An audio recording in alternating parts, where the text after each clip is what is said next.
Hello, everyone. Welcome to This Day. It is Saturday, May 15th. Now, of course, we don't have any meetings for you today because it's Saturday, but on our show today, we have a full show. We have Harvard Eye with, of course, Dr. Hobanesian, who always has great information. And then we have Francine Brokaw, who is so excited that she had to tell us all about the Disney reopening. And then we have another reopening, of course, is the Village Library, and I sat down with Eileen Ordway, who is just a delight, and she also is very excited about having you all back to the library. All right, let's go ahead and give you our vaccine information that we normally do. Of course, you can register at Othena.com, and in some cases, you now can just do a walk-up, but it's better to register, so make sure you do that through Othena.com. Or you can find the vaccine in stock at many of the places like Vaughn's, Albertsons, and Pavilions by going to vaccinefinder.org. Now, our weather is looking pretty good. Of course, we've had a few moments in the morning where we are starting out with some fog, but we are going to be partly sunny skies today, 67, 58. Sunday, 68, 61, and Monday, partly cloudy, 68, 56. And if you are traveling in the state of California, most of our temperatures across the board are in the 60s. Beach is 64, 57. Santa Barbara, 63, 53. San Diego, 65, 59. Up in the High Sierras, also the 60s, 64, 40. Big Bear, 60, 32. And Mammoth, 60, 35. Palm Springs, a delightful 85, 61. Now, our sunrise this morning was at 5:50, and our sunset will be at 7:45. And I captured this photo up in Mammoth. Gorgeous up there. Of course, you can start your fishing sometime soon. All right, when we come back, we will have Dr. Hobanesian with Harvard Eye. So stay tuned.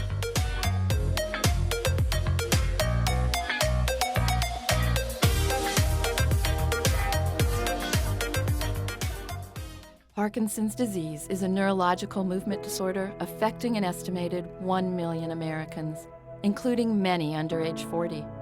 It has no cure. Parkinson's is not limited to how a person moves. It can also cause symptoms like depression, fatigue, and impaired speech.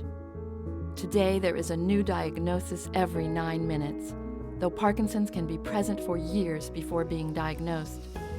The American Parkinsons Disease Association is the largest grassroots network in the United States, working to help ease the burden and find the cure. For more than 50 years, APDA has funded pioneering research and provided critical support to those affected by Parkinson's. Visit apdaoptimism.org today to find out how you can help millions live with dignity and optimism. Your action today will help APDA put an end to Parkinson's disease. Over 25 years, we have worked hard to make Brilliant Smile the premier dental office in Laguna Woods. We take the extra time to understand our patients' special needs and always perform the highest quality dental work at affordable prices in a relaxing and friendly environment. There is no need to refer our patients to anybody else. We perform everything from cleaning all the way to the implant and sinus surgeries all under one roof. Stop in or call and experience the Brilliant Smile difference.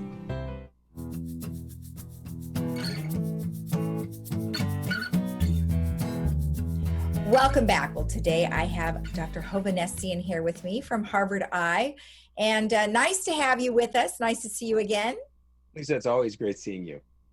And, you know, it's great that we actually can say seeing each other, right? Because we have great vision.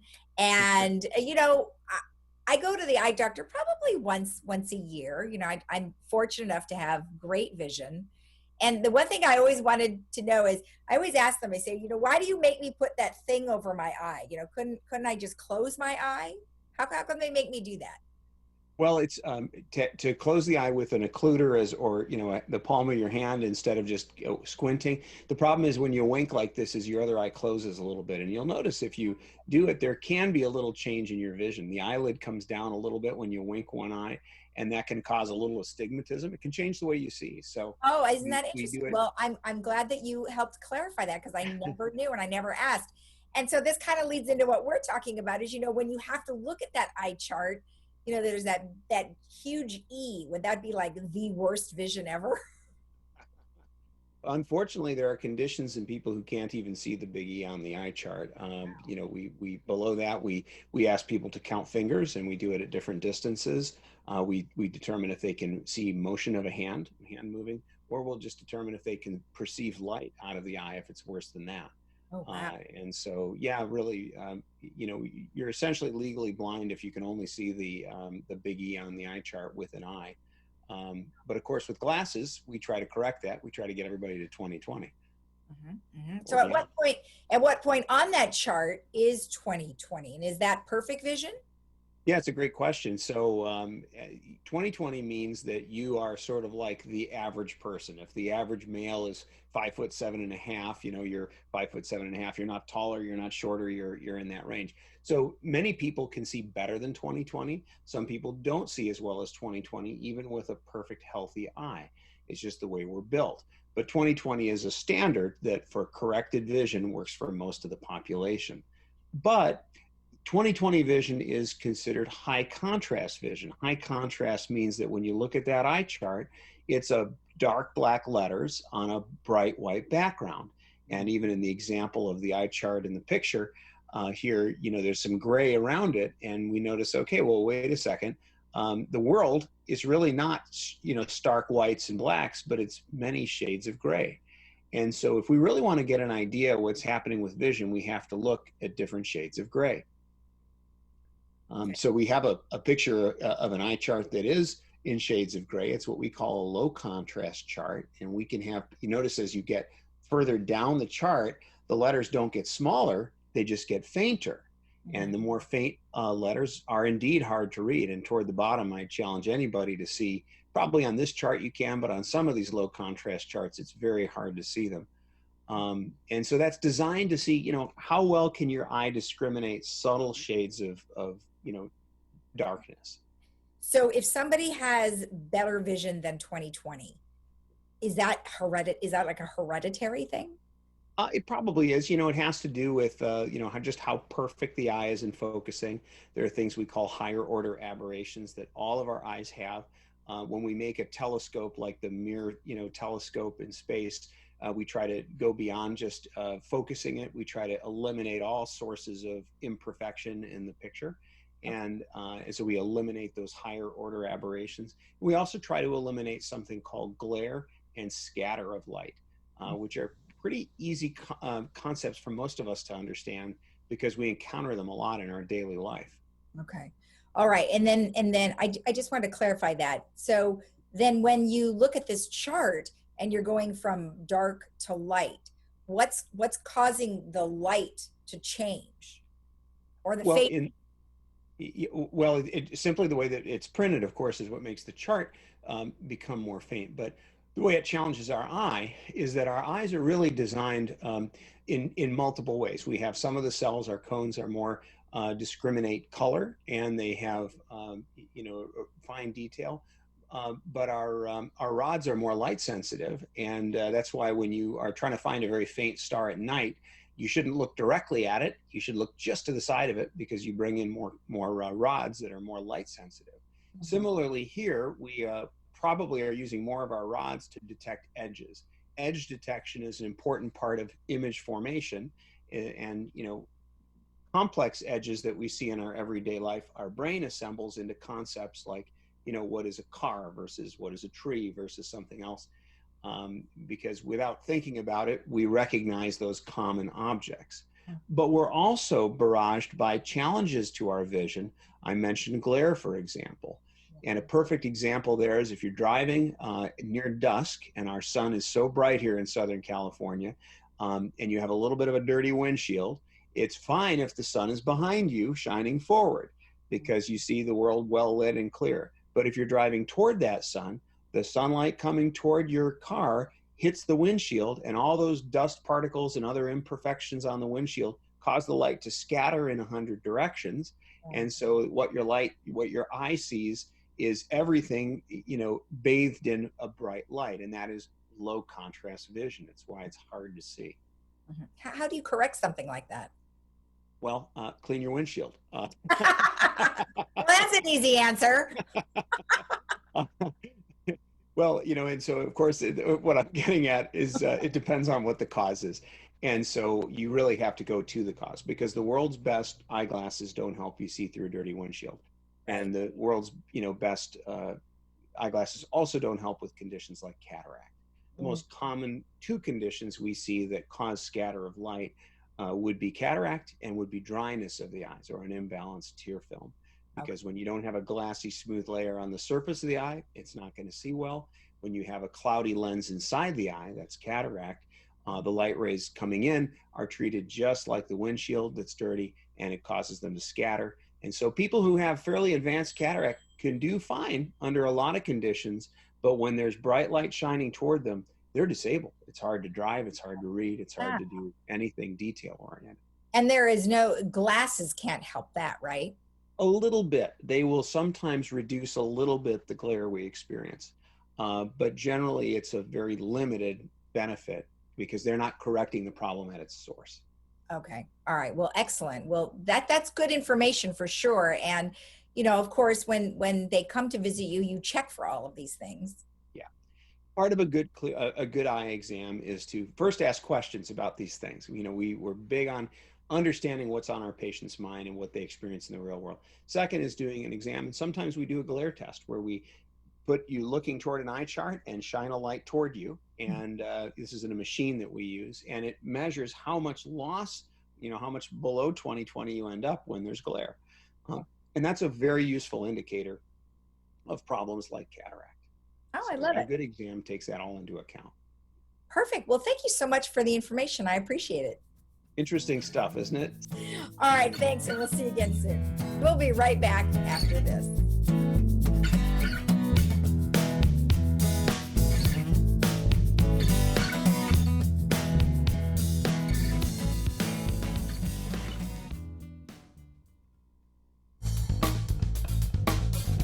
At Harvard Eye, we're so happy to be open again to see you for all your medical and surgical eye care. We're taking great care to protect everyone from COVID-19 by seeing fewer patients, spacing out chairs in our lobby, sanitizing our office constantly, and doing much more. The world is changing a lot, but what hasn't changed is we're honored by your trust and confidence and committed to keeping you safe. We can't wait to see you.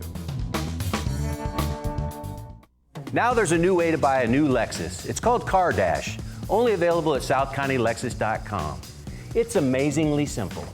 Visit SouthCountyLexus.com, select and reserve your new or pre-owned vehicle that comes with a 5-day love it or leave it guarantee. Apply for credit, calculate your payment, and even appraise your trade-in. You can even have the vehicle delivered, all online, saving you valuable time. Push a button, get a Lexus. At South County Lexus, different is amazing.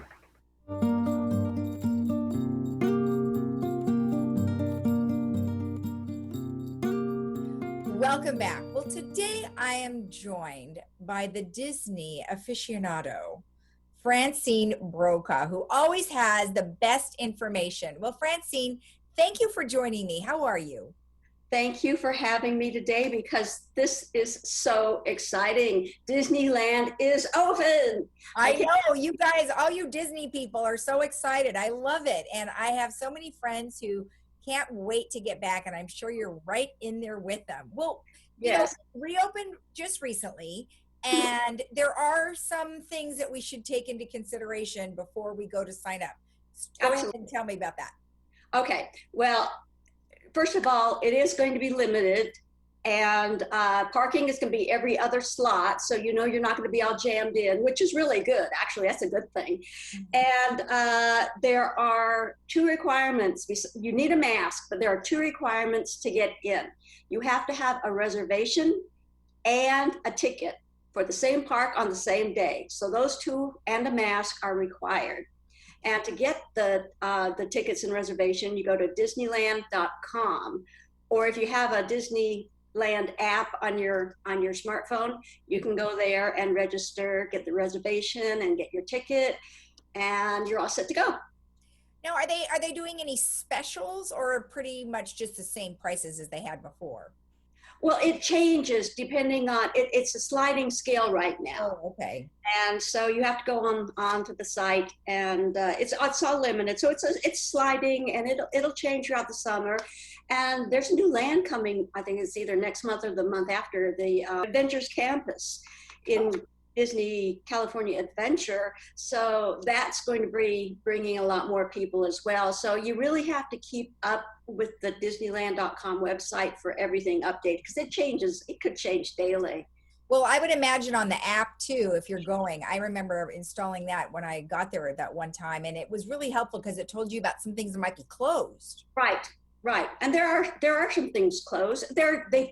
During this closed down time, they have updated several of their attractions, like the Snow White Enchanted Wish, Snow White's Enchanted Wish. That's been all dolled up, and you get a feeling of Disney magic when you're in there.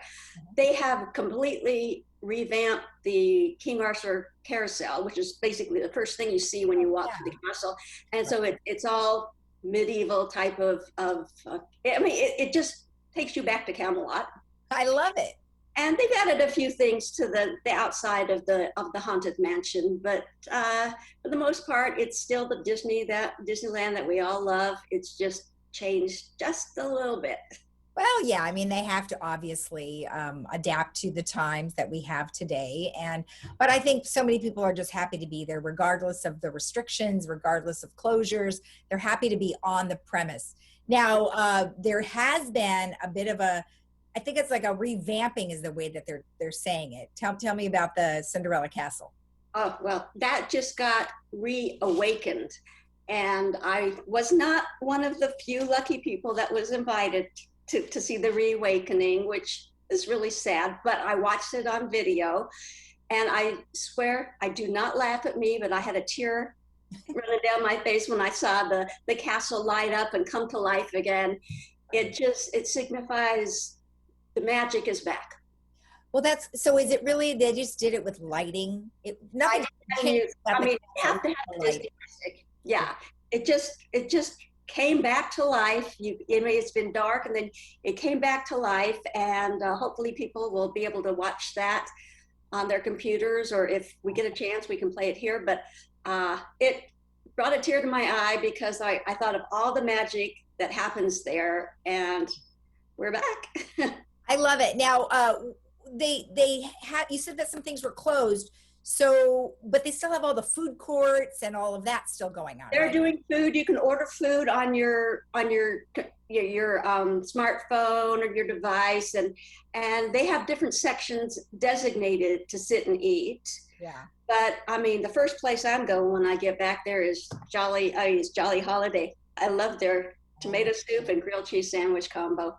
The last time that I went to Disneyland, it was such a treat because I hadn't been there as an adult without children. And I went with people who knew everywhere the good food was. And so I had never been to, it was the Dole one. And oh my gosh, those dumplings were so good. And then we went and got lobster rolls. I didn't even know they had lobster rolls. They have so many things that people just do not know about. You have to explore. And I know when you have little kids, you don't want to take a whole day to just explore all the different little places. The kids are anxious to get on their rides. But as adults, we get to just kind of meander through and see and check out everything, which is kind of a treat for us, not having to have little kids tagging at us. Well, I do appreciate it because then I think I appreciate what actually goes into the making of the rides, the attractions. Because the Star Wars area was just phenomenal to me and how well they did such a good replication of it. Right, and the Avengers Campus is going to be, people can become a superhero there. So what Star Wars did on one side, the Avengers Campus is going to be doing for California Adventure. So there's a lot going on, and they're trying to enlarge that whole area of Anaheim now to add more Disney. So more to come. We'll get more on that later. Good. Well, I can't wait to see the video of you dressed as a superhero. Oh, yes. Which superhero would you be? Wonder Woman. Of course. What about you? You know, I don't know. I mean, there's, I don't know, probably Wonder Woman, you know. There isn't very many women to choose from. That's true, but you know, Don't have to just be the it's going to be fun no matter what. I know. Well, thank you so much for the update. We look forward to more. Yes, and Disneyland is back, baby. You're so excited. All right, thank you, Francine. We'll be right back after this.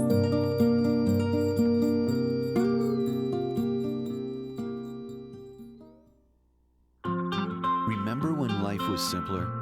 When things didn't move quite so fast? And the world didn't seem so complex? Remember that? We do. And as the world around us has continued to speed up, becoming more complicated and still a bit uncertain, we have managed to keep things simple, providing sound, easy to understand financial advice and customized roadmaps for the road ahead, from tax reduction strategies and guaranteed retirement income you cannot outlive, backed by the claims-paying ability of insurance companies. We can be your single point of contact, a single call, a voice you recognize well, and a partner who can be by your side for the entire journey. We can't stop the world around us, but we can help ensure you're prepared for what's to come. To schedule a no-obligation meeting, simply contact us today.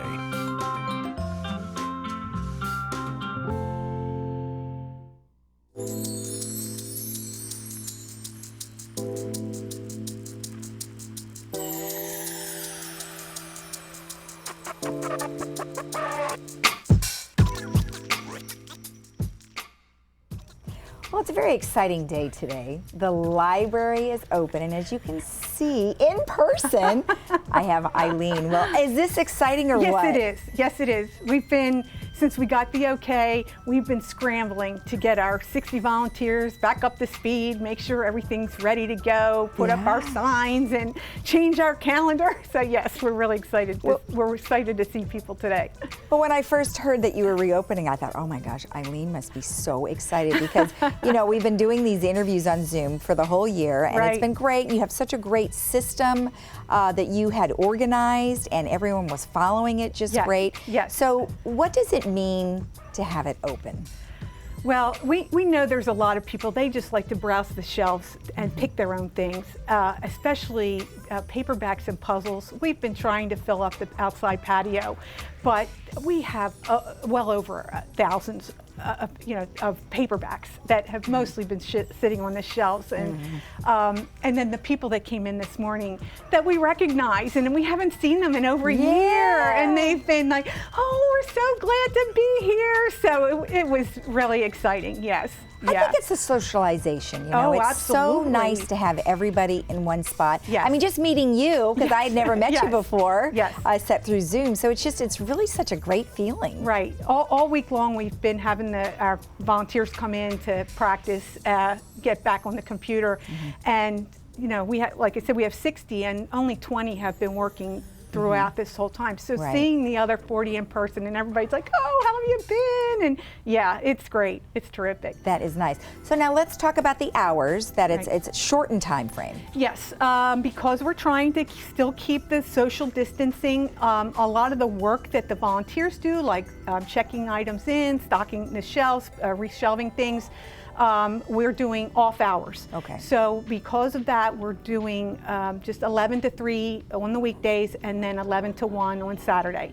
So once we get our act together and once things start to open up more, we'll expand those hours. But right now, we have no idea how busy it was going to be. Were we going to have people lined up along the sidewalk outside? So we just want to see how things go. Okay, well that's good. So then when people, they can check things out, but from a return standpoint, what's going on? We still want them to put their returns in the slot that's right to the left of the front door, because we're going to wipe them down and let them sit overnight before we check them in and put them back on the shelves. Okay. The same thing that we've been doing all year long. Okay, great.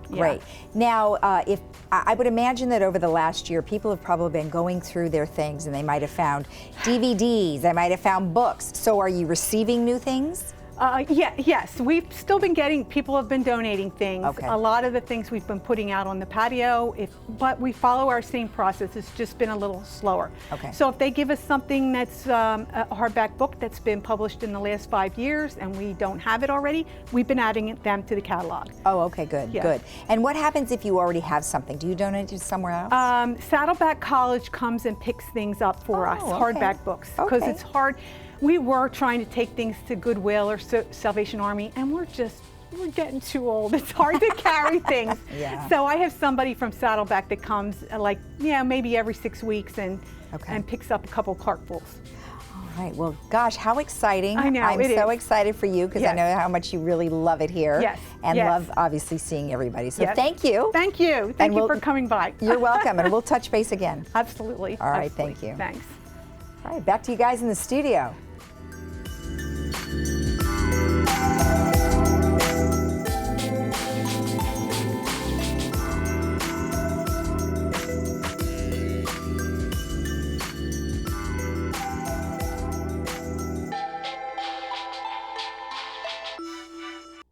Cups, plates, burgers, chips, masks, outdoor air, 6 feet of distance, as few people as possible, and plenty of hand soap. Make sure lowering the risk of spreading COVID-19 is on your list for your next small gathering. Do your part to lower the risk.